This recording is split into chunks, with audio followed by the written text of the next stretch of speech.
Kawan TV1. Assalamualaikum warahmatullahi wabarakatuh. Alhamdulillahirabbil alamin wassalatu wassalamu ala asyrofil anbiya'i wal mursalin sayyidina Muhammadin wa ala alihi wa ajmain. Rekan-rekan sekalian yang insyaallah senantiasa dirahmati oleh Allah.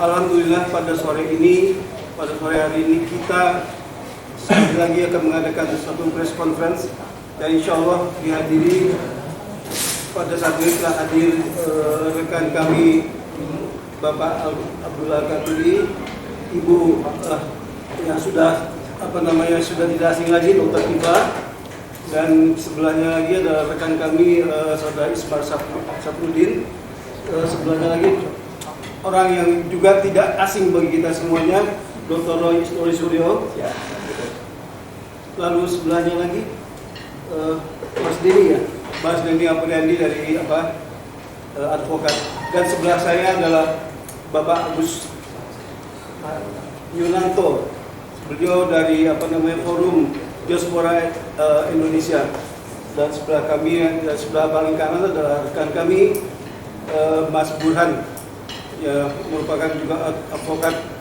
di dalam di dalam pembelaan di dalam tim advokasi Dr. Tipa dan kawan-kawan.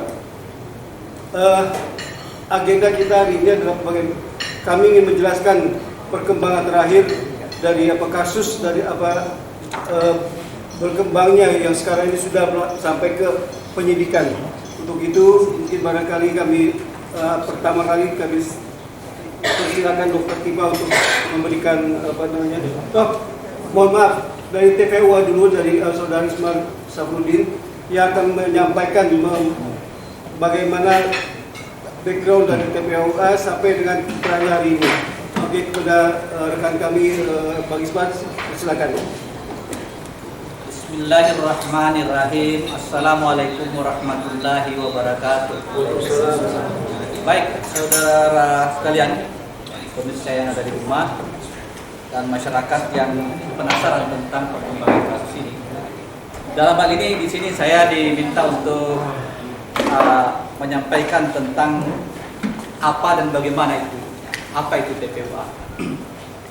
Jadi karena apa? Saat ini yang melakukan laporan polisi kemudian dilaporkan itu adalah kita dari TPUA. Ya, dalam hal ini ketua kami Bapak Profesor Dr. Egy Sujana. Perlu kami sampaikan mungkin pertama-tama adalah proses berdirinya TPUA. Kemarin juga pada saat proses pemeriksaan rekan kami Bapak Damai Hari Lubis juga ditanyakan tentang ini oleh pihak penyidik. Apa dan bagaimana itu TPUA dan bagaimana proses berdirinya? Ini penting kita ketahui bersama. Bagaimana kita sampai saat ini bahwa TPUA ini didirikan oleh para ulama kita. Ya, dulu ketika ada permasalahan 212 yang kita ketahui bersama bagaimana banyaknya ketika pasca 212 kita meminta seorang gubernur untuk dilakukan proses hukum, itu luar biasa susahnya sehingga masyarakat khususnya kaum muslimin itu turun semua ke jalan sampai berpuluhan juta, ya. Pasca itu ternyata ada permasalahan yang luar biasa di mana banyaknya para ulama, para aktivis ya dilakukan kriminalisasi. Ya, bahkan sampai ada penculikan, ada pemukulan, sampai ada pembunuhan. Ya, makanya pada saat itu ketika mulai selesai proses hukum terhadap gubernur yang disangka melakukan satu delik pidana, kemudian oleh ulama-ulama kita ingin memisahkan antara tim advokasi GNPF MUI pada saat itu, kemudian mendirikan TPUA, ya, terutama ada Habib Rizik pada saat itu dari sebagai imam besar kita dari FPI, kemudian ada Pak Yusuf Martak, ada Pak Bahtiar Nasir, ya, akhirnya disepakati untuk membentuk ini. Kemudian ini juga digunakan untuk dipersiapkan untuk melakukan pembelaan bukan cuma terhadap ulama, karena ulama-ulama ini adalah para pendukung Bapak Prabowo Subianto. Ya, untuk periode 2019 kemarin itu luar biasa. Sampai menjadi korban itu salah satunya yang tidak bisa kita lupakan adalah bagaimana seorang Profesor Dr. Egy Sujana yang pada saat itu bersama-sama dengan Bapak Prabowo yang meyakini tentang kemenangannya. Kemudian salah satu ataukah Bapak Egy Sujana berbicara tentang people power. Kemudian itu dijadikan proses hukum sehingga beliau ditahan sampai kurang lebih 42 hari atau 43 hari. Sampai sekarang belum ada kejelasan. Ya, jadi itu makanya kita melihat bagaimana proses penegakan hukum atau keadilan pada saat dulu. Pada saat itu adalah zaman Pak Jokowi. Ya. Kemudian beberapa ulama-ulama kita, ada Ustadz Maher yang sampai dia meninggal dalam tahanan. Ya. Bagaimana Habib Rizik pada saat itu dikriminalisasi, dilaporkan di mana-mana, diproses hukum di mana-mana, sampai ada kurang lebih 9 atau berapa laporan pada saat itu. Sampai beliau mengikhlaskan dirinya hijrah ke ke Arab Saudi, ke Mekah. Sampai Pak Prabowo sendiri menyampaikan akan menjemput beliau, ya, ke Tanah Suci. Ada lagi Pak almarhum Kiai Haji Abdul Rashid, ya, itu luar biasa juga. Beliau sempat sebelum meninggalnya tidak pernah berhenti untuk melakukan perjuangan. Bagaimana caranya supaya negara kita bisa menjadi negara yang baik. Nah, begitu mungkin salah satu bahwa proses berdirinya TPUA sampai pada saat itu dipercayakan menunjuk kepada Bapak Profesor Dr. Egy Sujana menjadi ketua umum dan diberikan hak untuk melakukan mengatur kabinetnya gitu ya, untuk pengurusannya sampai sekarang ini. Kemudian untuk masalah dihubungkan dengan persoalan ini, adanya laporan polisi sampai sekarang ini. Awalnya memang bahwa TPUA sebagai organisasi organisasi hukum, ya, penegakan hukum, organisasi kepengacaraan, itu betul-betul mempunyai niat yang tulus dan baik. Bagaimana melakukan pembelaan atau bagaimana caranya supaya persoalan dugaan ijazah palsu ini menjadi terang, ya, supaya tidak terjadi lagi seperti dahulu. Bagaimana terjadi saling menghujat, saling curiga-mencurigai, atau intinya istilahnya itu terpecah. Dulu kan ada namanya cebong, ada namanya kampret dan macam-macamnya. Nah, semoga saat ini mudah-mudahan tidak ada gitu. Nah, salah satunya TPUA ini itu menginginkan bagaimana penegakan hukum ini betul-betul kita bisa dapatkan. Termasuk ketika saudara kita Bambang Tri, ya, itu membuat sebuah hukum Jokowi undercover sampai 2 jilid kalau tidak salah. Itu kita sebagai organisasi penegak hukum yang mempunyai niat baik untuk bagaimana persoalan ini menjadi terang, ya, betul-betul ditegakkan. Jadi seharusnya kita melakukan pembelaan terhadap beliau ketika dilakukan penangkapan dan penahanan, ya, dari awal itu. Ketika buku itu di bredel, kemudian kita dihubungi oleh istrinya, kita menjemput beliau di stasiun bersama Pak Deddy Suhardadi pada saat itu. Namun kita tidak bisa dipertemukan karena ternyata sudah ditangkap duluan. Sampai pada saat itu kita tidak bisa mendampingi secara bebas. Kemudian belakangan setelah beliau bebas, akhirnya beliau melakukan gugatan secara keperdataan di Pengadilan Negeri Jakarta Pusat, ya, kurang lebih tahun 2022 kalau tidak salah. Apa inti daripada gugatan kita itu adalah kita menginginkan polemik tentang ijazah palsu ini ya itu jangan bias, jangan sampai kayak sekarang ini. Kita menginginkan apa ada proses hukum supaya apa? Jangan terlalu banyak orang yang dikriminalisasi hanya persoalan ini gitu loh. Jadi kita meminta niat baiknya pada saat itu karena Pak Jokowi masih sebagai seorang presiden, ya kita meminta niat baiknya karena kan jelas semua kita sudah tahu mungkin di mana di pasal keterbukaan informasi publik jelas itu presiden itu merupakan adalah pejabat publik yang keseluruhan apa yang pada dirinya itu adalah menjadi domain publik. Ya harus di salah termasuk itu masalah ijazahnya kan sudah jelas di pasal 18, pasal 17 ayat 3 apa segala itu semuanya dijelaskan tentang masalah itu. Jadi tidak ada dan sebagai masyarakat itu juga mempunyai hak untuk mengetahui. Karena Pak Presiden itu kan diangkat oleh dipilih oleh rakyat untuk mengurus negara ini, untuk mengurus apa yang menjadi kepentingan kami. Jadi pejabat-pejabat itu adalah pelayan masyarakat gitu loh. Nah, ketika kami meminta hak kami untuk diperlihatkan, kenapa mesti harus disembunyikan? Ya sampai pada saat dilakukan penangkapan, penahanan yang sampai 2 kali. Jadi tolong jangan jangan setengah-setengah. Nah, salah satunya adalah setelah kita melakukan proses gugatan pembelaan terhadap Bambang Tri dan Gusno, kemudian kita melakukan laporan polisi.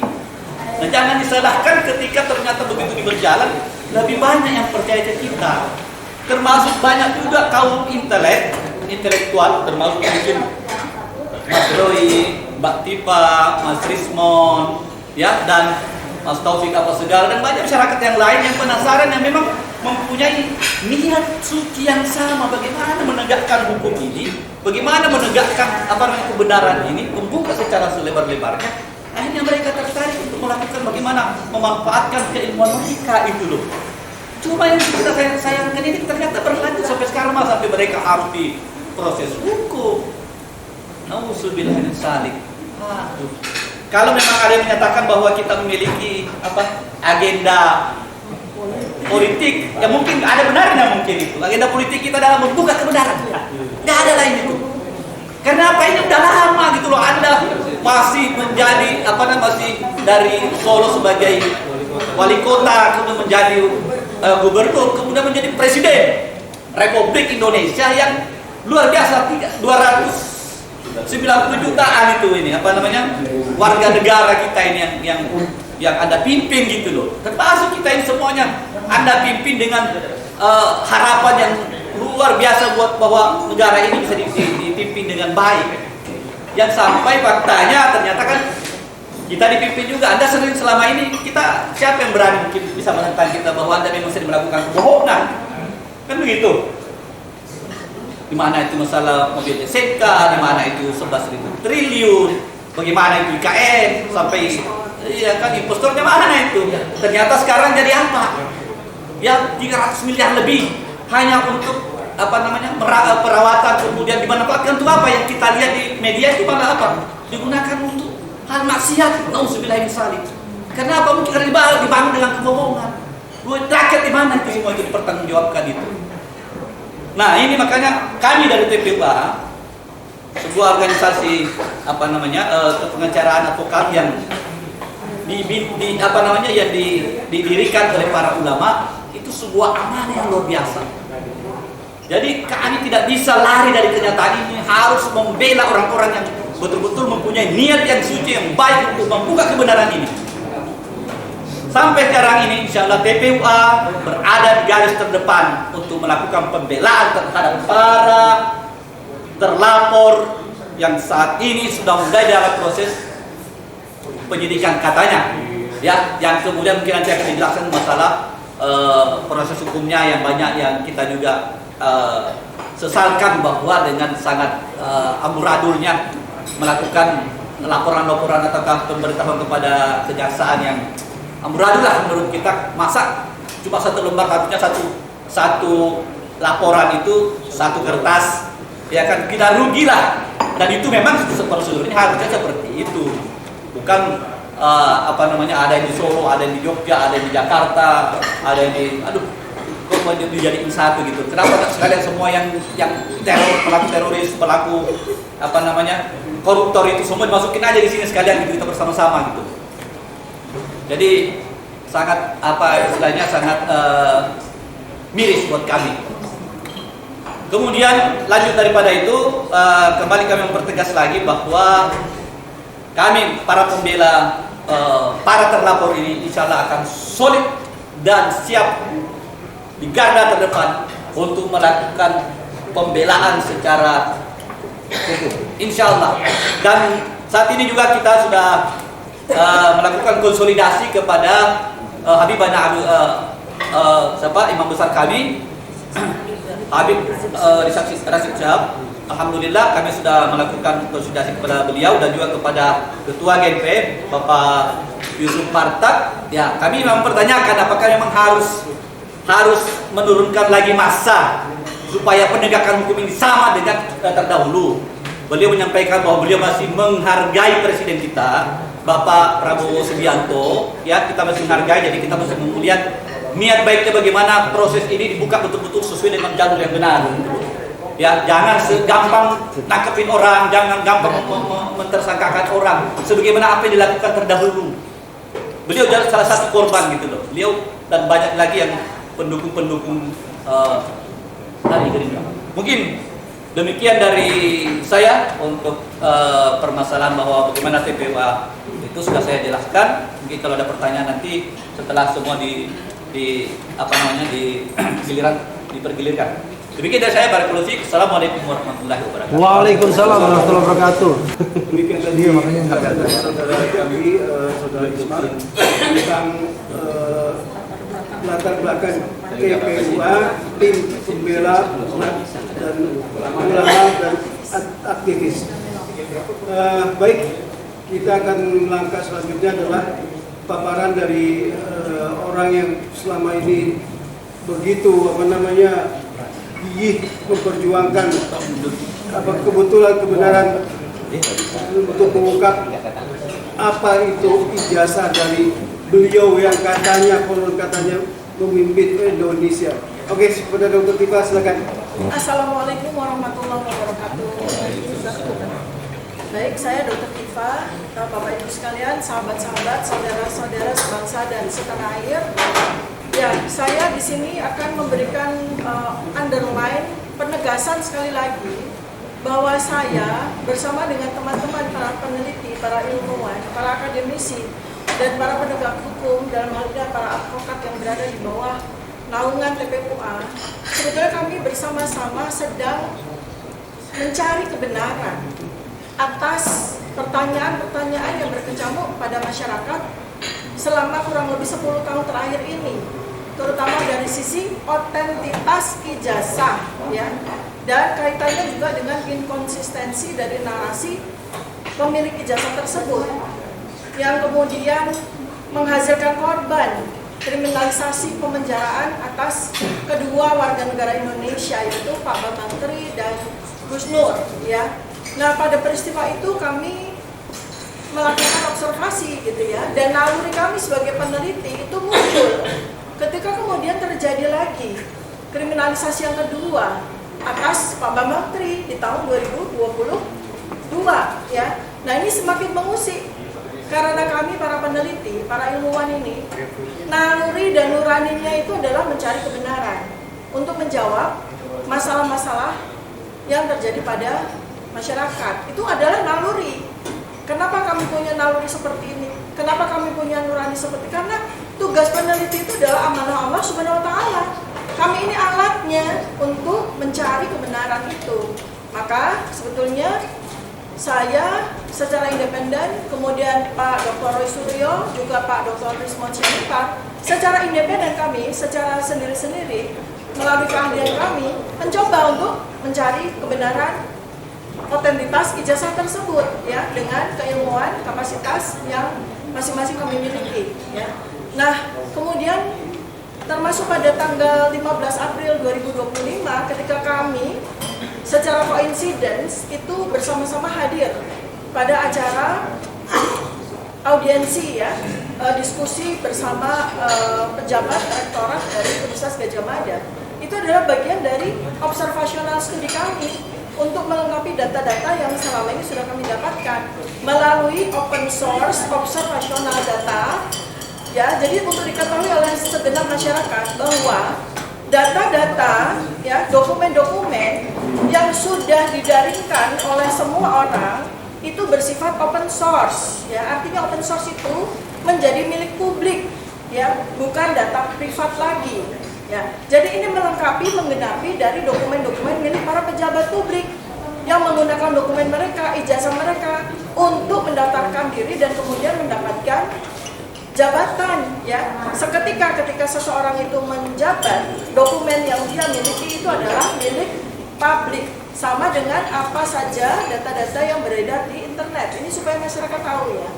Ya, jadi riset yang kemudian kami lakukan ternyata bersinggungan dan bersinergi dengan riset yang dilakukan oleh Dr. Roy dan Dr. Risma yang kami gabungkan sebagai sebuah payung penelitian yang kami namakan, kami berikan judul Mixed Method Analysis Open Source Observational Data Multidimensi atas otentitas ijazah, inkonsistensi narasi, dan psikopolitik, serta konstruksi kepemimpinan politik serta metadata digital. Ini akan menjadi sebuah riset yang sangat bermanfaat, ya, bagi masyarakat sampai masa depan, ya. Kemudian apakah yang kami lakukan itu melanggar hukum, melanggar undang-undang? Tidak. Pekerjaan seorang peneliti itu dilindungi karena itu berkaitan dengan pasal 28 ya, pasal 28 Undang-Undang Dasar 1945. Jadi itu sebuah amanah, dan kemudian tambahan lagi dengan Undang-Undang Keterbukaan Informasi Publik Nomor 14 Tahun 2008. Jadi pekerjaan kami sebagai peneliti itu terlindungi oleh undang-undang, ya. Bahkan kalau peneliti tidak melakukan pekerjaan penelitiannya, malah dia salah karena dia dapat amanah menjadi seorang peneliti. Nah, karena itu maka kami gabungkan, ya, kemampuan kami dalam digital forensik, dalam telematika, metadata, dan kemampuan saya dalam bidang neuropsikologi dan diskursus politik itu akan menghasilkan sebuah temuan jawaban terhadap yang menjadi masalah ini, yaitu otentitas ijazah tersebut, ya. Dan kemudian untuk diketahui bahwa studi yang kami lakukan ini bukan sebuah studi yang genuine, artinya baru satu-satunya di dunia. Tidak. Kami melakukan studi komparasi terkait dengan beberapa kejadian yang terjadi di dunia selama ini, dan subjeknya adalah para pimpinan pemerintah dari negara-negara yang juga melakukan hal-hal yang terkait dengan fake data, dokumen, kemudian juga melakukan fraud terhadap dokumen-dokumen. Contoh, ya, penelitian yang dilakukan oleh Universitas Harvard dan Universitas Columbia dari Amerika Serikat terkait dengan Presiden Amerika Serikat ke-43, yaitu George W. Bush, ya. Itu dugaan manipulasi dokumen militer, ya. Kemudian metodenya juga persis seperti yang kami lakukan, menggunakan studi tentang autentikasi dokumen politik, ya. Kemudian ada lagi yang similar, yaitu skandal di Pakistan, ya. Tokoh-tokoh yang terkait adalah beberapa menteri, diplomat, dan eksekutif, di mana mereka melakukan pemalsuan ijazah, ya. Dan ini dilakukan penelitian dengan menggunakan teknologi digital exact, ya, yang juga dipakai untuk melakukan penelitian terhadap dugaan manipulasi ijazah para pemimpin di Timur Tengah, Afrika, dan Asia. Jadi penyelidikan ini melibatkan para peneliti, ya, seperti kami, kemudian para jurnalis independen juga, dan melibatkan FBI, Interpol, ya, dan media-media terkemuka. Dan itu juga yang nanti akan disampaikan oleh rekan kami, Sekjen Diaspora Indonesia, ya, bahwa kami pun akan melakukan hal tersebut. Sedang melakukan hal tersebut, dan ini menjadi sebuah studi yang open source sifatnya, ya. Jadi ya nggak apa-apa, memang objeknya atau subjek penelitian adalah Presiden George W. Bush, ya disebut aja Presiden George W. Bush.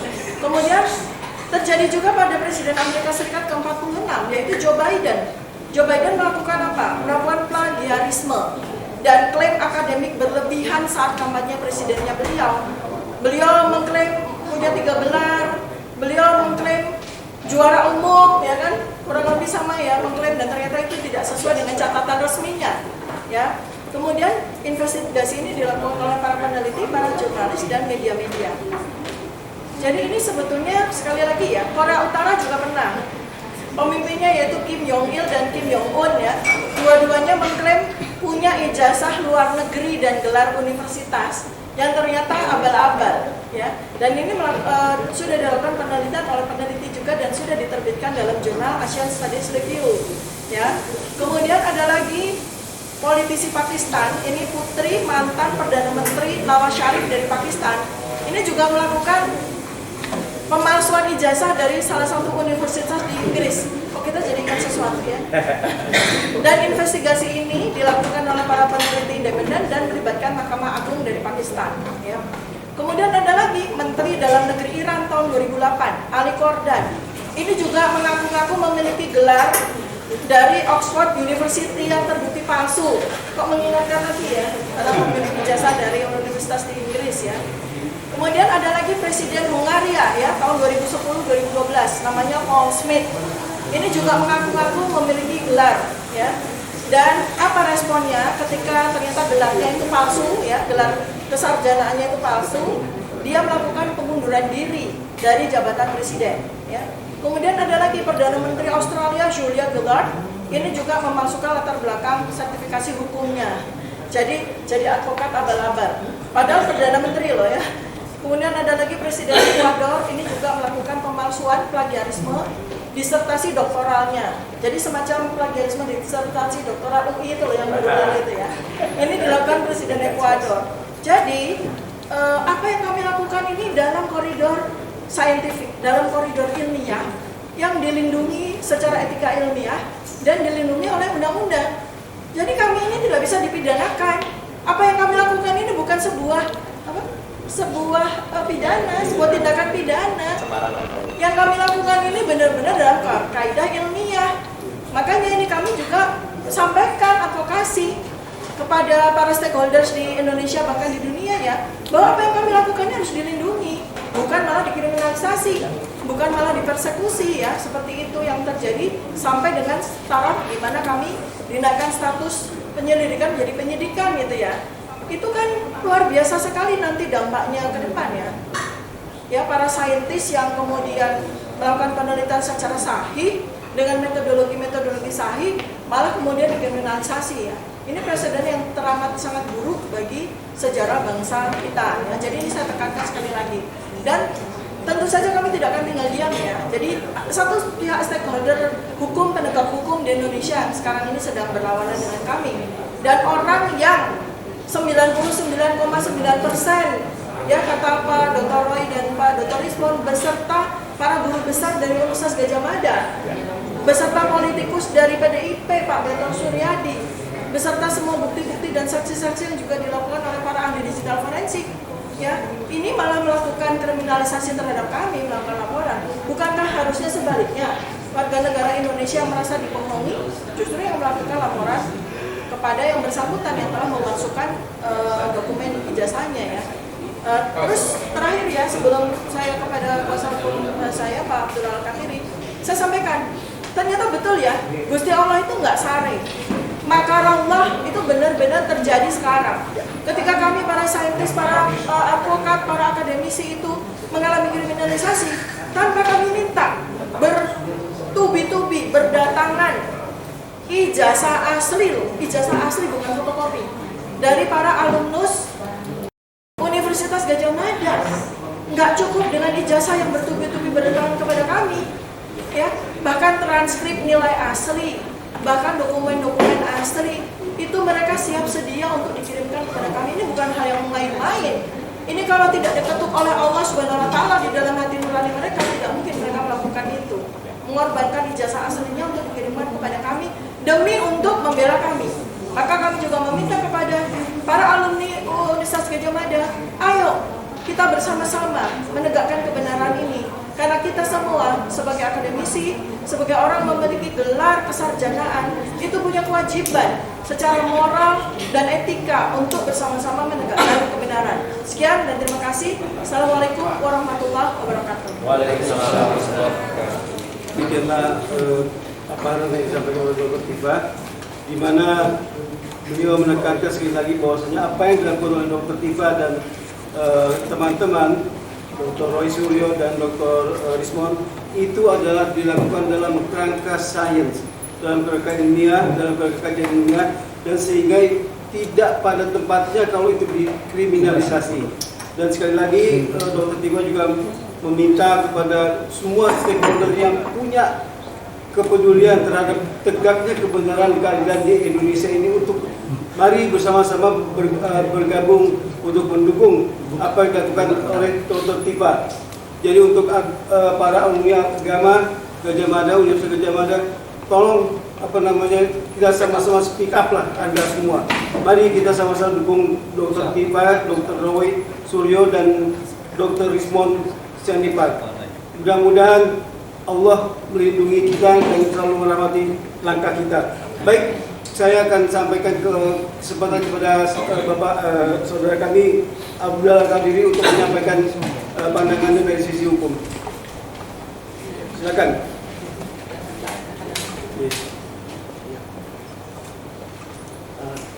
Bismillahirrahmanirrahim.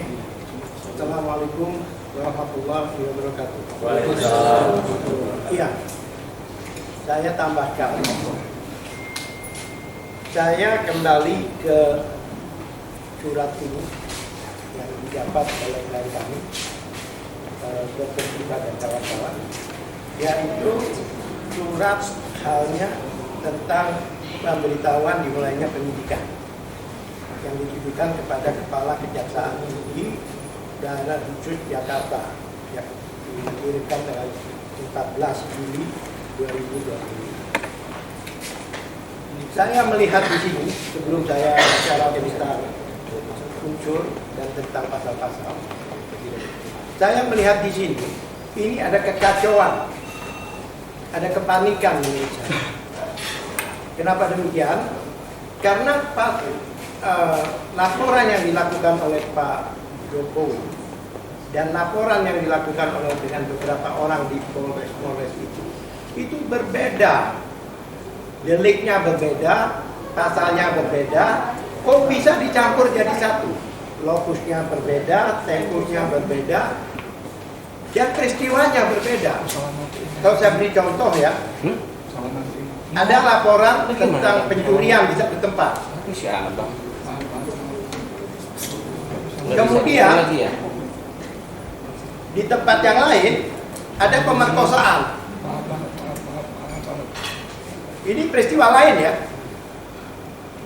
Bagaimana bisa dijadikan satu antara pencurian di tempat lain yang tempusnya, lokusnya di tempat lain dengan pemerkosaan di tempat lain.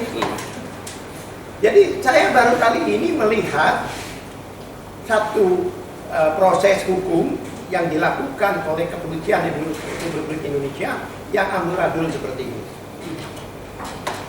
Kalau menurut saya ini adalah salah satu bentuk yang panikan.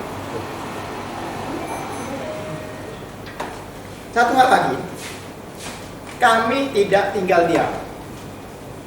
Setelah gelar kemarin, kami tidak puas dengan gelar kemarin itu. Karena faktanya di dalam gelar itu kami telah menyampaikan fakta-fakta dan delik-delik apa termasuk Perkap Kapolri yang mana semuanya adalah dilanggar, tapi tidak disampaikan. Bahkan yang membuat kami agak bingung, pada saat gelar bersama kami pagi itu sampai siang itu tidak ada pihak UGM. Padahal UGM inilah adalah saksi kunci lah istilahnya, saksi mahkota. Tidak ada. Tapi kita keluar setelah itu diadakan gelar lanjutan, kami dikagetkan dari medsos kami tahu bahwa di situ ada UGM, ada personel UGM. Saya tidak tahu siapa yang dihadirkan. Pada waktu gelar bersama kami disembunyikan di mana mereka itu? Ini kan jadi pertanyaan. Bahkan setelah gelar ada seseorang yang namanya Khairul Anam dari Kompolnas menyampaikan seolah proses-proses ini wajar. bahwa ini telah dilakukan oleh kepolisian, ini telah proses kepolisian, tanpa menyinggung argumentasi apa yang kami sampaikan pada waktu gelar itu.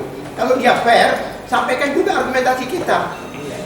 Dan hal itu saya tidak kaget, karena si Khairul Anam ini sebelumnya adalah komisioner dari Komnas HAM kilometer 50, yang mana pada waktu peristiwa kami laporkan tentang kejanggalan kilometer 50, dia melakukan hal yang sama.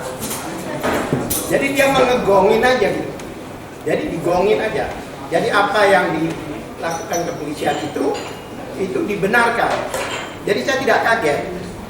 Cuma yang membuat kami juga bingung juga, dia selaku Kompolnas, selaku pengawas dari kepolisian, ya kan? Kok tiba-tiba jadi juru bicaranya kepolisian? Dia itu kan bagian dari elemen di gelar itu. Dan satu hal lagi yang kami pada waktu itu, begitu kami dapat undangan gelar khusus, kami sangat bahagia karena melibatkan semua elemen, semua orang, semua unit dari kepolisian itu. Kami sangat bahagia. Bahkan dari pimpinan waktu itu, pimpinan gelar Karo Watide menyatakan salah satu pertimbangan gelar ini karena perkara ini sudah menjadi isu nasional. Apa artinya? Itu artinya sudah masalah bangsa Indonesia, rakyat Indonesia. Karena disampaikan sendiri salah satu pertimbangan ini karena sudah menjadi isu nasional. Dan yang membuat kita kecewa, Dr. Suryo, Pak Roy Suryo, Dr. Tifa dan yang lain-lain, dan kebetulan pada waktu itu yang ikut gelar, yang dapat kuasa hukum waktu itu kebetulan hanya saya sendiri dari Egy Sujana. Yang lain pada waktu itu dari TPUA, adalah pengurus TPUA, jadi saya sendiri sebagai penumas. Ya kan? Nah, kenapa kita mempertanyakan gelar itu adalah suatu kesempatan untuk dihadirkan ijazah aslinya untuk kita periksa bersama, itu tidak ada. Jadi gelar ini kayak dialog di TV aja gitu. Ini gelar ini adalah satu proses tertinggi di dalam proses penyidikan atau apapun juga. Bayangkan, laboratorium yang kecil saja bisa menghadirkan ijazah. Sedangkan gelar besar seperti itu dengan semua pimpinan, ada Irwasum, ada bagian hukum, ada propam, tidak dihadirkan itu ijazah. Dan terus gelar apa ini? Makanya sampai saat ini kami belum bisa terima hasil gelar itu. Oleh sebab itu kami sorenya, kami tidak tinggal besoknya ya. Begitu kami tahu tidak wajar, malam itu juga kami membuat surat untuk kita ajukan ke DPR RI, khususnya Komisi 3, ya kan, yaitu untuk RDP atau audiensi. Untuk kami minta digelar ini di DPR RI. Kedua, yang membawa ijazah itu pasti. Dan kedua, kami juga mengajukan ke Ombudsman. Juga keinginan kami untuk audiensi. Kami mengadu dan beraudiensi. Kami juga mengajukan ke Komnas HAM. Kami bahkan ke Kompolnas. Bahkan kami tembuskan ke Kapolri, Wakapolri dan Irwasum. Stakeholder yang sebagai pengawasan internal di kepolisian. Kami juga ini kita ada buktinya ini. Jadi kami menunggu dari DPR untuk mengundang kami untuk ditemukan dengan para pihak yang berhubungan. Masalahnya kerugiannya itu di kita yang dilaporkan. Itu masalahnya. Kami ini korban. Nah, apa isi surat yang kami ajukan ke, kita sampaikan sekarang supaya masyarakat juga tahu. Satu, ya kan? Ada masalah yang disampaikan oleh saudara saya Ismar tadi yang menyatakan bahwa, dan jangan Ibu Tifa katakan, bahwa pasal 28F Undang-Undang Dasar 1945 konstitusi kita menyatakan bahwa setiap warga negara berhak berkomunikasi, berhak mendapatkan informasi, berhak bahkan meminta sesuatu pada lembaga publik.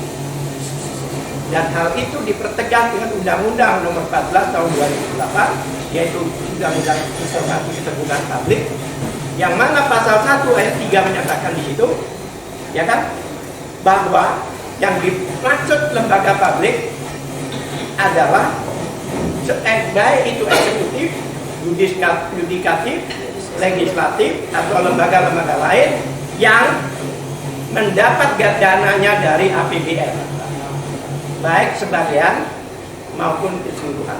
Faktanya UGM, KPU itu dapat dana, ya, dapat.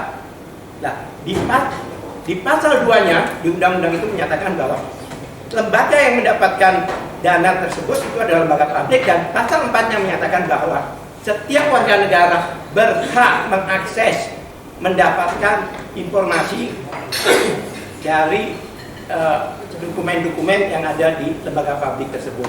Apalagi dokumen itu digunakan sebagai syarat pada saat menjadi pejabat publik.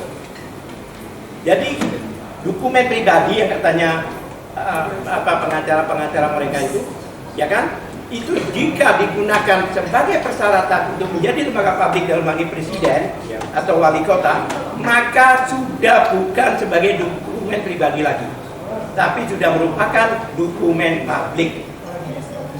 Oke. Yang kedua, ada undang-undang yaitu nomor 14 tahun nomor 31 tahun 2014. Itu namanya Undang-Undang Perlindungan Saksi dan Korban. Di situ jelas mengatakan pasal 10-nya, jika ada laporan lebih dulu, pengaduan lebih dulu, maka tidak bisa dilaporkan balik, wajib bahkan dihentikan sebelum inkrah. Jadi orang-orang ini, TPUA pada waktu itu sudah mengajukan laporan, tapi diarahkan ke pengaduan, tapi pada akhirnya diproses juga demi kepentingan pengujian laboratorium. Diproses juga yang dilakukan oleh TPUA. Jadi semua 6 orang itu berkepentingan di sini. Jadi seperti kalau boleh saya sebut nama, Egy Sujana, kemudian Kurnia, kemudian Rizal Fadila, dan kemudian dan sebagainya, itu adalah anggota atau pengurus TPUA. Sedangkan Bang Roy Suryo, Bang Rismon, dan Dr. Tiba ini adalah sebagai saksi pada saat itu yang datang ke UGM dengan melihat situasi dan data-data di UGM, bahkan diterima oleh rektor kalau nggak salah. Iya, diterima. Jadi mereka ini sebagai saksi, meskipun mereka juga ahli. Tapi dalam hal ini, pada saat bersama TPUA, mereka sebagai saksi yang hadir langsung di UGM. Apa hubungannya? Di dalam pasal 10 itu, baik pelapor maupun saksi tidak boleh dilaporkan balik. Jelas kan? Oke, yang berikutnya, ini yang saya ingat aja ya. Ini yang saya masukkan dalam audiensi maupun permohonan untuk pendapat. Satu hal lagi, kemarin dalam sidang, kalau saya boleh sedikit bocorkan, kayaknya dugaan saya ada pesan agar menghalang-halangi saya membaca Perkap Kapolri. Karena begitu, setelah 5 menit saya bicara dihentikan. Kenapa? Karena disitulah pelanggaran yang dilakukan oleh mereka dalam memeriksa laboratorium. Pada waktu itu kami tanyakan, kenapa kami dihentikan? Jawabannya apa? Bapak nggak usah membacakan Perkap kami, karena kami sudah tahu. Kita semua sudah tahu. Pertanyaan saya, pada waktu paparan, penyidik itu pakai pasal-pasal, kami juga sudah tahu pasal-pasal itu. Kenapa dipaparkan? Sama-sama sudah tahu, ya kan? Terus kami katakan, jangan lupa Pak, di dalam gelar ini ada DPR, ada Ombudsman, ada Komnas HAM, ada Kompolnas. Apakah mereka juga tahu? Oke lah, polisi kita anggap tahu Perkap itu. Akhirnya saya bacakan. Saya kembali, saya bacakan Perkap nomor 10 tahun 2009 tentang tata cara dan syarat pemeriksaan tempat kejadian perkara dan barang bukti di laboratorium. Saya bacakan. Di Perkap itu jelas tertulis, Perkap pasal 10-nya, ya kan? Ada syarat namanya bahwa permintaan laboratorium itu harus memenuhi syarat formil dan teknis. Dan di situ dikatakan wajib di dalam Perkap itu. Wajib itu di atasnya harus itu. Ya kan? Sholat wajib itu kan dosa. Nah, di situ itu disampaikan wajib. Ya kan? Bahkan yang dimaksud syarat formil itu ya prosedural itu. Yang teknis tergantung masalahnya. Kalau masalah senjata begini, masalah surat begini dan sebagainya. Nah, saya juntukan ke pasal 80 di Perkap itu yang dimaksud syarat yang wajib berdasarkan satu, adanya permintaan dari pihak penyidik. Ada permintaan. Yang kedua, yang kedua ini harus ada laporan polisi. Sedangkan kemarin statusnya masih Duma, belum ada laporan. Harus ada laporan polisi. Dan laporan polisi itu, ya kan, itu ada nomor laporannya dan ada peristiwanya, ada pasal-pasal yang apa, perkara apa yang di laboratorium itu. Oleh sebab itu, jika ini digunakan hasil ini untuk Polda, nggak nyambung, geng.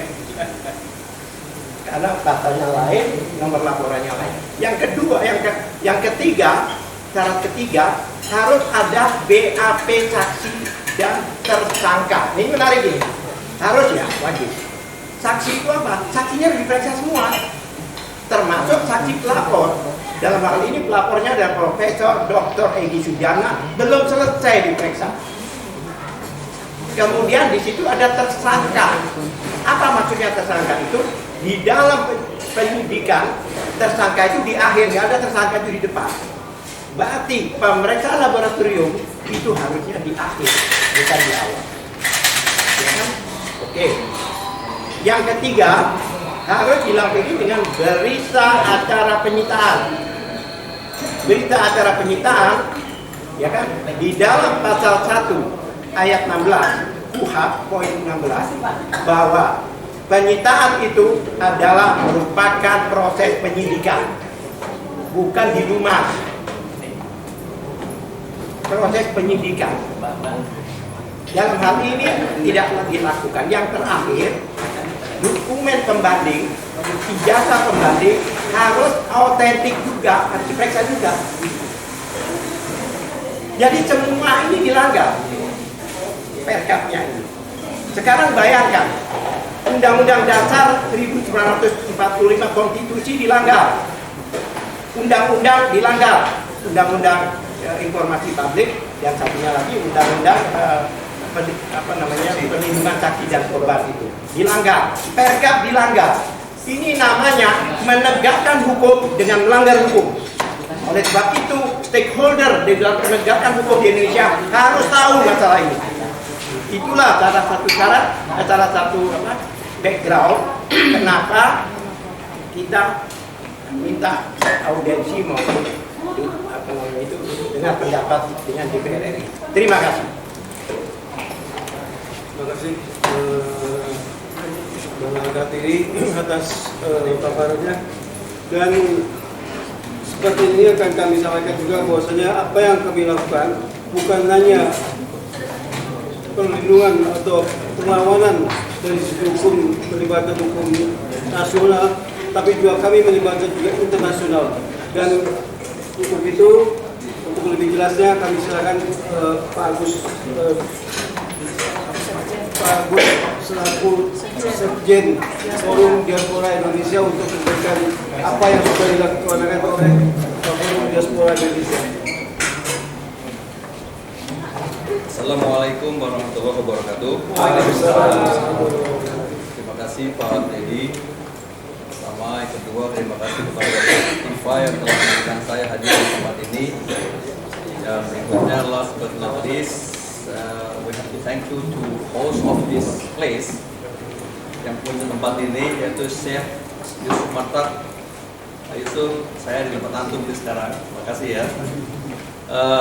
Sebelum saya menyampaikan pandangan atau opini dari Forum Diaspora Indonesia atau disingkat FDI, tidak berlebihan kiranya saya mohon izin ingin memberitahu dulu, mengenalkan apa itu Forum Diaspora Indonesia yang masih asing di telinga para pemirsa sekalian.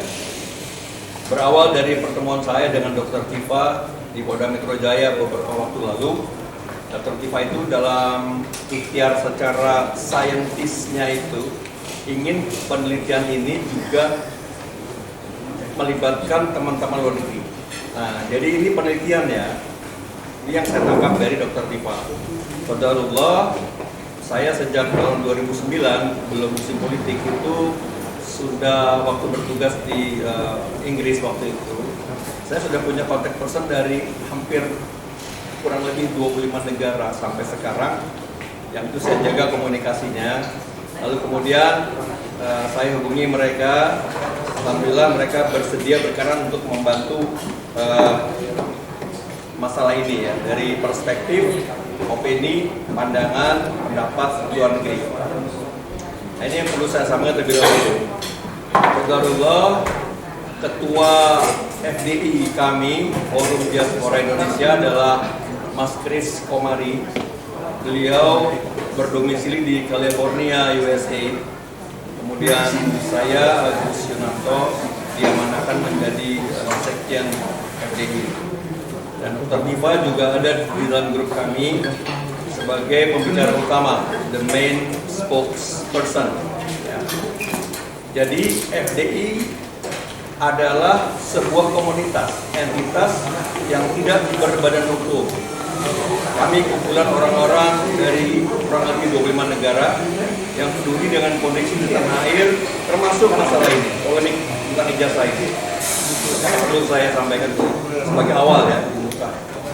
Nah, kemudian dalam perjalanannya ketika melihat polemik ini makin berkembang, melebar dan seterusnya, kepentingan kami sebagai insan FDI yang peduli dengan kondisi tanah air hanya dari sisi opini, pendapat dan pandangan kami terhadap masalah ini.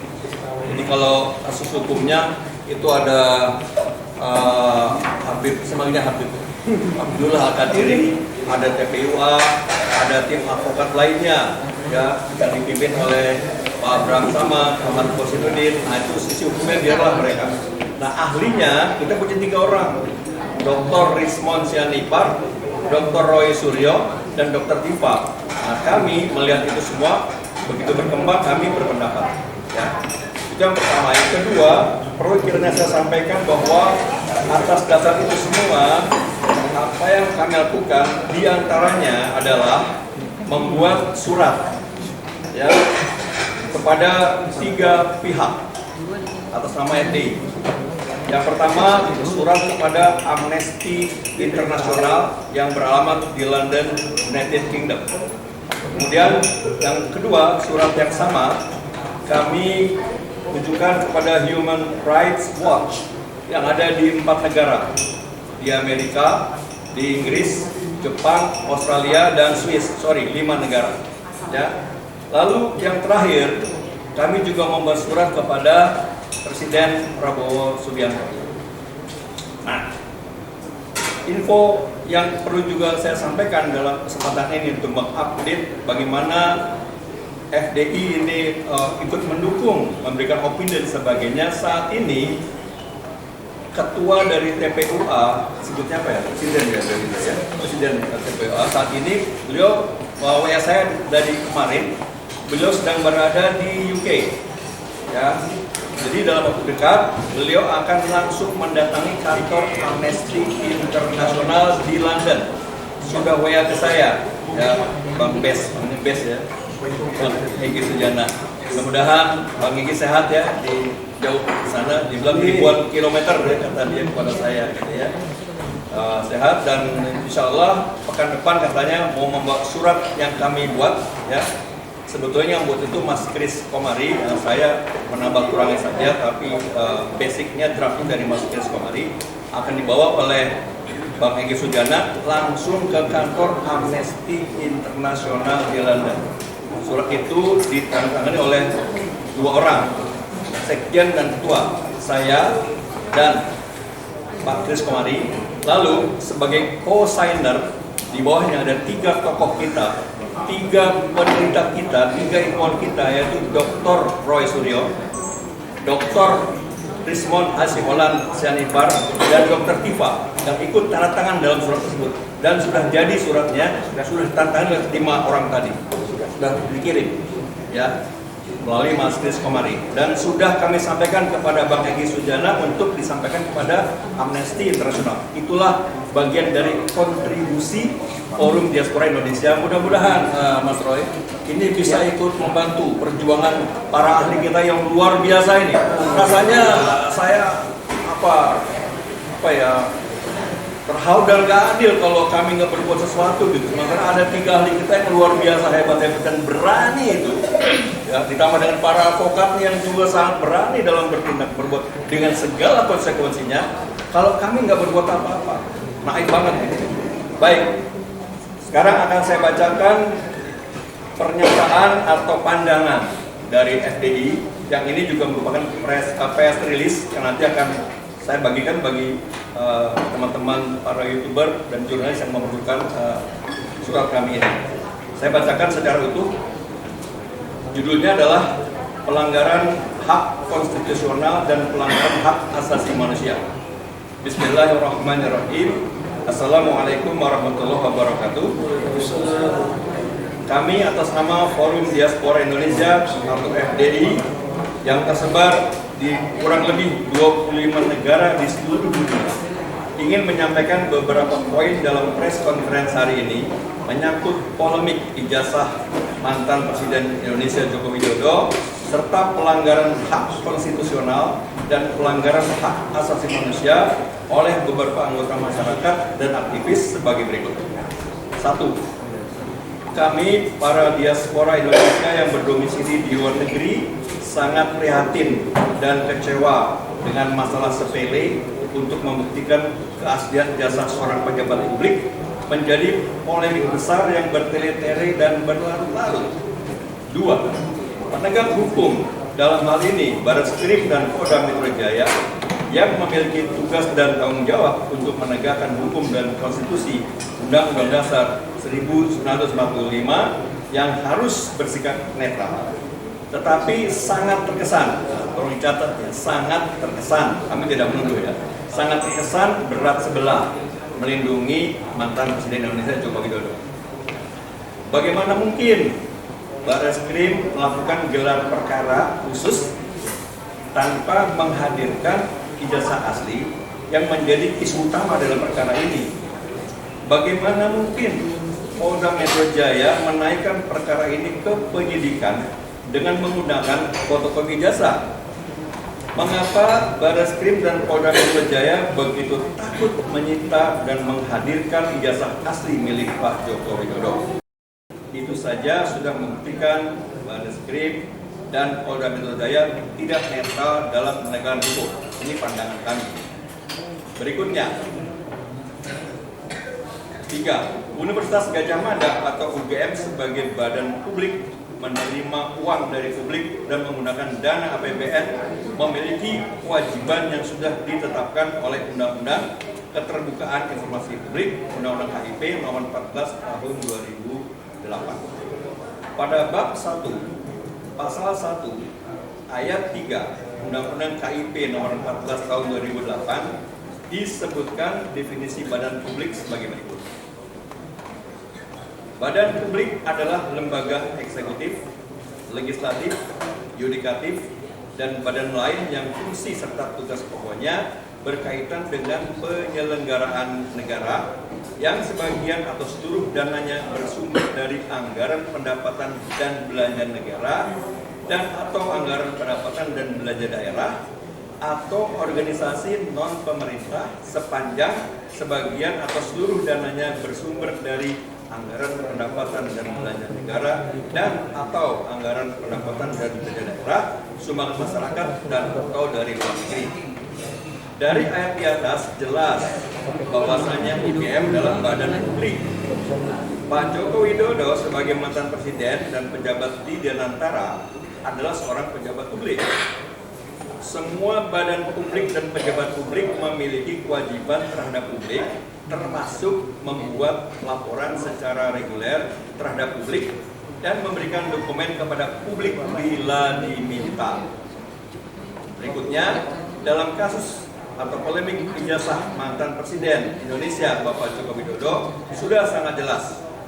UGM dan Pak Joko Widodo sebagai badan publik dan pejabat publik harus tunduk pada hukum, yakni Undang-Undang Keterbukaan Informasi Publik Nomor 14 Tahun 2008. Inilah hukum yang seharusnya ditegakkan oleh Barreskrim dan Polda Metro Jaya.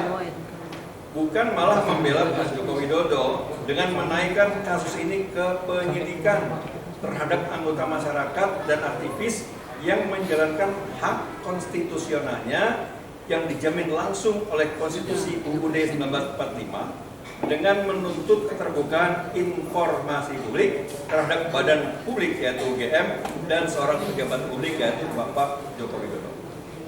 Tindakan Barreskrim dan Polda Metro Jaya itu jelas melanggar hukum, melanggar hak asasi manusia atau HAM, dan melanggar hak imunitas konstitusional rakyat, constitutional immunity, khususnya para aktivis. Selanjutnya, kami, para diaspora Indonesia dari 20 negara lebih, sebenarnya malu mengangkat isu ini ke dunia internasional. Tetapi melihat penegak hukum di Indonesia, khususnya Barreskrim dan Polda Metro Jaya, yang tidak bisa netral, atau setidaknya tidak netral gitu ya, dan tidak bisa bertindak adil atau kurang bertindak adil, maka kami terpaksa harus meminta bantuan dari luar negeri untuk ikut mengawasi dan melakukan penyelidikan tersendiri terhadap kasus pelanggaran hak asasi manusia terhadap para aktivis yang dijamin oleh Universal Declaration of Human Rights tahun 1948 oleh PBB dan International Covenant on Civil and Political Rights (ICCPR). Berikutnya, semua legal principle dan fundamental human rights dalam semua kasus kriminal adalah presumption of innocence atau praduga tak bersalah. That all citizens are presumed innocent until proven guilty under the rule of law with due process and fair trial. Bahwa semua orang itu dianggap tidak bersalah sebelum terbukti bersalah dalam proses hukum di pengadilan yang fair dan adil. Bagaimana mungkin ada undang-undang seperti KUHP dan undang-undang ITE yang memiliki hukuman lebih dari 5 tahun digunakan sebagai alat oleh Barreskrim dan Polda Metro Jaya untuk menangkap dan menahan seseorang warga negara selama 20 hari hingga 40 hari yang belum terbukti bersalah di depan hukum pengadilan dengan dalih untuk proses penyidikan. Di mana presumption of innocence-nya? Penyidikan bisa dilakukan tanpa harus melanggar HAM seorang warga negara. Bisa dilakukan lewat tahanan rumah atau dengan menggunakan jaminan lain, bail bonds, berupa jaminan sertifikat rumah misalnya, tanah, mobil, atau barang berharga lainnya untuk menjamin orang tersebut supaya tidak kabur. Kami, para diaspora Indonesia yang tergabung dalam Forum Diaspora Indonesia, sangat prihatin dengan kasus ijazah Jokowi yang berlarut-larut dan proses penegakan hukum yang berat sebelah. Yang terakhir, ketika badan publik melanggar hukum, ketika pejabat publik melanggar hukum, dan ketika penegak hukum tidak netral, maka pejabat eksekutif dalam hal ini adalah Bapak Presiden Prabowo Subianto yang harus mengoreksi anak buahnya. Bila Bapak Presiden Prabowo tidak sanggup, maka DPR harus mengoreksinya. Anggota DPR sebagai wakil rakyat di parlemen sudah seharusnya membentuk pansus dan menggunakan hak subpuna untuk mendapatkan ijazah asli dari mantan Presiden Indonesia Bapak Joko Widodo. Kemudian DPR bisa menunjukkan dan mempublikasikan ijazah itu kepada publik pada rakyat Indonesia yang menuntutnya. Setelah itu biarlah hukum yang berbicara. Demikian poin-poin pers rilis dari Forum Diaspora Indonesia atau FDI. Assalamualaikum warahmatullahi wabarakatuh. Terima kasih, Markus. Demikian tadi paparan yang disampaikan oleh Pak Suyanto selaku Sekjen Forum Diaspora Indonesia. Dan terakhir kami persilakan kepada Mas Roy Suryo untuk lebih memperjelas lagi apa yang disampaikan oleh silakan. Bismillahirrahmanirrahim. Assalamualaikum warahmatullahi wabarakatuh. Pertama-tama saya aturkan ucapan terima kasih atas kesempatan yang sangat baik ini kepada tim pembela Dr. Tifa, ya, Dr. Abdullah Al-Katiri. Beliau ini bukan orang asing bagi saya. Beliau adalah pembela saya di kasus yang lalu. Ya. Terima kasih sekali lagi Pak Abdullah Al-Katiri bersama dengan bapak-bapak kuasa hukum dari Dr. Tifa yang lain. Saya sebenarnya di sini untuk memperkuat saja apa yang tadi disampaikan oleh Dr. Tifa dengan beberapa temuan-temuan yang lain.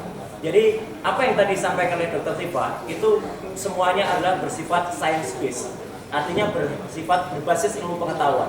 Ini sangat mendukung apa yang dulu pernah kita lakukan. Jadi ketika tadi disampaikan pada saat gelar perkara khusus, kami sangat kecewa karena harusnya apa? Pada saat itu harusnya Barreskrim menampilkan 3 uji pembanding ijazah. Kami saja berani menampilkan 3 uji pembanding ijazah yang waktu itu pernah kami teliti, yaitu ijazah nomor 11-15 ijazah milik Fronojiwo, 11-16 milik almarhum Hari Mulyono, dan 11-17 milik ijazah Sri Murtiningsih. Jadi waktu itu saya terangkan, dan 3 ijazah itu 11-15, 11-16, 11-17 itu tidak identik dengan ijazahnya Joko Widodo. Ini pertama ya, jadi tidak identik. Jelas banget waktu itu posisinya saya sampaikan di depan Barreskrim waktu itu adalah huruf A-nya milik Joko Widodo itu mencoprot keluar. Mencoprot artinya keluar, terbang keluar. Nah, bukan hanya itu, karena kami waktu itu di dalam di challenge, Mas kan hanya punya bukti-bukti digital. Tidak. Alhamdulillah, kami sekali berterima kasih ya Dr. Tifa kepada kakak-kakak kelas kami. Ada angkatan 78, ada angkatan 79, kebanyakan itu angkatan 80 juga. Ya, yang mereka lulus rata-rata di tahun 85. Mereka mengirimkan tidak hanya foto digitalnya, tapi mengirimkan ijazah aslinya, Masya Allah. Dikirimkan dan dengan kepercayaan sangat penuh bagi kami untuk mempertontonkan kepada masyarakat. Dan ini kami memegang rahasia, kami memegang amanah. Kami belum akan mempertontonkan ijazah fisik aslinya pun ada. Kami di bawah Allah berkata bahwa itu ada di tangan kami. Tapi karena kami pegang amanah, kami belum akan mempertunjukkan dulu. Tapi saya tidak omong-omong. Ijazah itu sudah saya error level analysis, ya. Dan hasilnya kira-kira seperti ini. Kalau ini ijazah saya tampilkan. Gak apa-apa, ini ijazah saya. Ya. Ini ada elanya. Jadi di sini muncul masih ada fotonya, masih ada logonya, masih ada. Ya gitu. Ijazah milik Joko Widodo, kalau di ELA hasilnya kayak gini. Seperti bercak-bercak kotoran burung. Gak ada bekas-bekasnya sama sekali, hancur. Bahkan kalau kemudian di full kan, ijazah saya pun masih berbentuk ini. Ini masih berbentuk, masih ada legalisasinya, masih ada foto saya, masih ada logonya, masih ada. Dan kalau ijazah Joko Widodo ditampilkan kayak gini, hancur. Dan dengan segala hormat, saya tampilkan analisis ELA, satu sampel ijazah milik kakak kelas kami yang asli, tapi ini masih terlindung, tidak nampak milik siapa, ya. Inilah, jadi masih nampak, fotonya masih nampak, logonya masih nampak, ada pengamannya pun masih nampak. Kalau ELA masih nampak. Jadi ini saya mendukung statementnya Dr. Tifa, dan itu clear sekali. Ijazah milik kakak-kakak kelas kami itu adalah ijazah, dan kami bangga dengan Universitas Gadjah Mada, Pak Al-Katiri, karena ijazah dari UGM itu sangat rapi, sangat detail, dan sangat bagus. Ada 5 layer pengaman, ya. Ada yang namanya emboss, ada yang namanya watermark, ada yang namanya tinta khusus untuk capnya, ada meterai dengan nilai dan warna khusus. Saya masih sebutkan mana khusus ya, gitu supaya nggak ditiru, nanti mereka niru lagi nanti. Harganya itu nanti dulu ya, gitu. Dan artinya itu jelas-jelas betul. Dan artinya kami meyakini, bukan yakini ya, kami memastikan bahwa ijazah yang dipegang sekarang oleh Dr. Tifa ada sekitar mungkin lebih dari 3 sekarang. Saya sudah lebih dari 5 sekarang. Itu adalah ijazah yang asli sebenarnya. Dan kami membuka kalau ada kakak-kakak kelas yang mempercayakan kepada tim kami di bawah Pak Al-Katiri atau di bawah tim kriminalisasi aktivis, silahkan ya. Jadi ini adalah untuk menjaga. Dan yang paling menarik lainnya ada pagi hari tadi Dr. Rismon Hasyolan Sianipar telah ketemu dengan Profesor Dr. Sofyan Effendi, ya, mantan rektor UGM tahun 2002-2007. Beliau menyatakan dengan tegas, Prof. Sofyan Effendi menyatakan, dan itu ada rekaman di YouTube-nya, insya Allah nanti malam akan potongannya akan sedikit diputar di salah satu TV, ya, mengatakan bahwa beliau, Prof. Sofyan telah bertemu dengan beberapa guru besar dan profesor di UGM, ya, dan ketemu bahwa yang namanya Joko Widodo tidak pernah lulus dari Universitas Gadjah Mada. Hanya sampai ke level sebelum doktoral. Jadi hanya level ke bakalaureat, ya, sarjana muda, ya, dan menggunakan salah satu ijazah, ya, ini kata Prof. Sofyan Effendi, milik almarhum Hari Mulyono. Pengubahannya di mana? Nah, itulah cocok sekarang dengan yang namanya teori yang tadi disebut Dr. Tifa, ketemu dengan teori Betor Suryadi, yaitu pasar pramuka. Asli ya pasar pramuka. Salah satu atau ada beberapa orang dari foto ini itu adalah yang membuat ijazah palsunya. Ini foto ini adalah tanggal 1 Mei 2025 yang lalu. Ini adalah pertemuan yang dikoordinir oleh salah seorang yang disebut Mr. P. Saya pun dan Dr. Resmond sama Pak Hermanto, Dr. Hermanto sama satu lagi Pak Betor juga dilaporkan oleh orang Mr. P ini ke Polda Metro Jaya, dan melaporkannya seperti setan. Jam 1 malam bikin LP-nya. Tapi artinya biarkan, dan ini bukan omongan. Data ini kami dapatkan langsung dari BIN, mantan BIN, Badan Intelijen Negara, yaitu Kolonel Sri Chandra. Jadi artinya itu clear ya. Jadi saya singkat saja teman-teman semua. Terima kasih sekali lagi Pak Al-Katiri dan Pak Ismail, semua teman-teman yang lain ya. Kami bersepakat, kami tidak akan putus, kami tidak akan berhenti, kami tidak akan mundur, dan kami hanya mengetuk tadi kata Prof. Sofyan. Ada satu yang menarik. Pada saat demo besar di Universitas Gadjah Mada yang dilakukan oleh mahasiswa kemarin, ya, sebenarnya rektor UGM, Prof. Dr. Ova Emilia, itu ternyata dipanggil oleh kepala negara, ya, dan kemudian diberi nasihat, sudahlah, katakanlah yang benar, dan Alhamdulillah. Allahu Akbar. Gerakan ke DPR, gerakan ke eksekutif, nanti kawan-kawan, dan kita sebenarnya bisa mencontoh sesuatu yang sangat sederhana. Seorang wanita, wali kota Ito di Jepang, Maki Takubo, mengundurkan diri gara-gara ijazahnya palsu. Wanita ini, apa nggak malu ini ya dengan yang ada di luar? Jadi sekian, terima kasih. Wassalamualaikum warahmatullahi wabarakatuh. Allahu Akbar. Tambah sedikit, Dr. Tifa. Ya, saya menambahkan sedikit sebuah data atau berita yang saya peroleh kemarin ya. Kemarin tanggal 15 Juli 2025, saya bertemu dengan Pak Betor Suryadi ya di salah satu tempat. Beliau menyampaikan kepada saya 2 hal yang sangat penting. Ya, nanti bisa dikonfrontir dengan beliau, dan saya merekam video otentik ya. Beliau mengatakan bahwa beliau sudah bertemu dengan pelaku pembakaran pasar pramuka. Dan beliau sudah bertemu dengan tukang yang membuat ijazah tersebut yang di pasar pramuka. Tukangnya ya. Tukangnya bukan bosnya, tapi tukang pembuat ijazah tersebut. Ya, jadi teman-teman YouTuber silakan nanti ada konfrontir dengan Pak Betor Suryadi. Ya. Saya sendiri juga mempunyai video di mana beliau mengeluarkan statement tersebut. Ya, terima kasih. Clear. Oke. Baik. Terakhir itu ada dari mungkin ada Saya kasih waktu 1 menit berikut ya. Karena di waktu sudah waktunya sudah maghrib. Assalamualaikum warahmatullahi wabarakatuh. Terima kasih, rasa syukur yang dalam kepada Allah Subhanahu wa taala. Hari ini kita dapat bersama tokoh-tokoh yang luar biasa. Saya melihat ada penaikan penyidikan dari pihak kepolisian.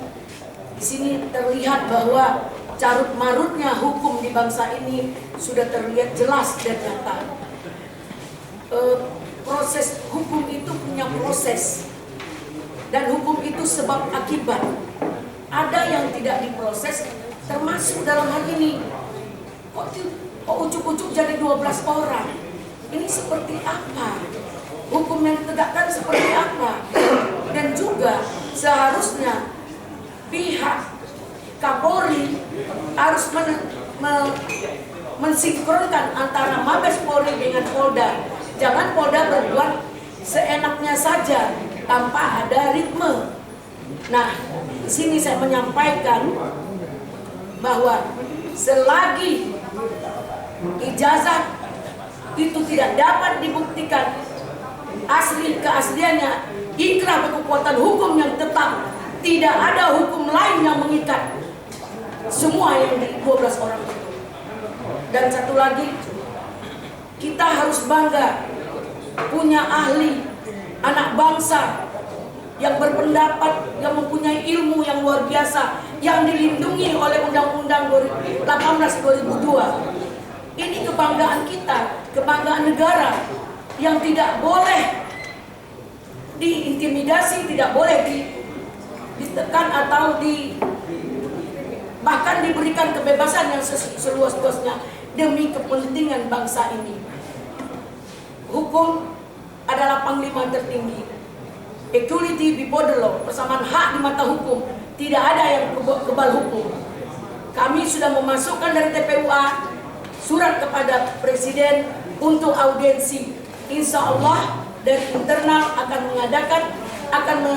menerima waktu kita untuk audiensi dari TPUA kepada Pak Presiden agar ada yang melibatkan Kapolri dan juga kejaksaan dalam penetapan pidana yang dilakukan oleh pihak yang tidak dapat mempertanggungjawabkan. Kenapa saya bilang tidak dapat mempertanggungjawabkan?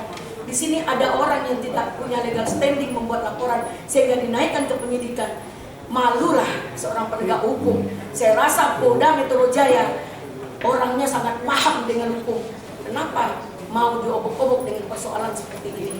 Tolong, muka hukum, mata hukum kita di bangsa ini harus kita selamatkan, karena Polda Metro Jaya adalah rule dari semua hukum di bangsa ini.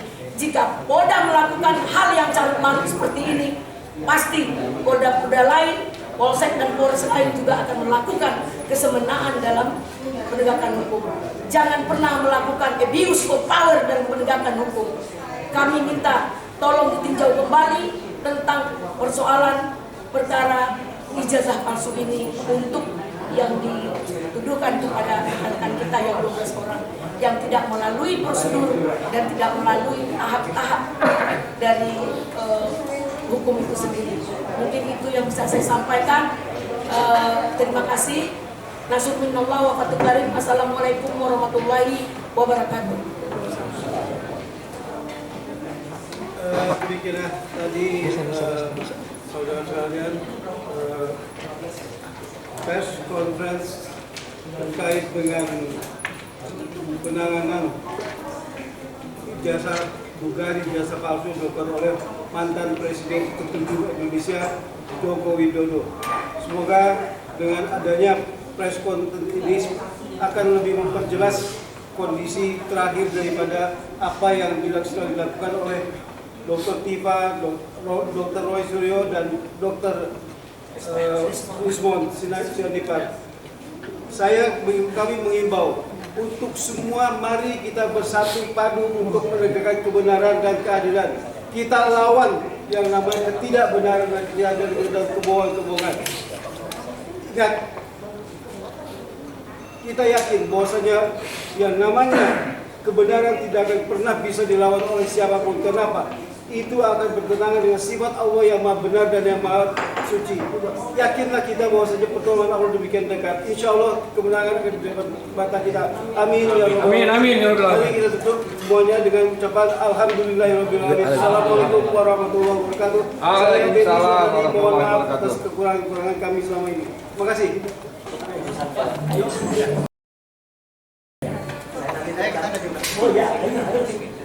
Om Roy mau kemana?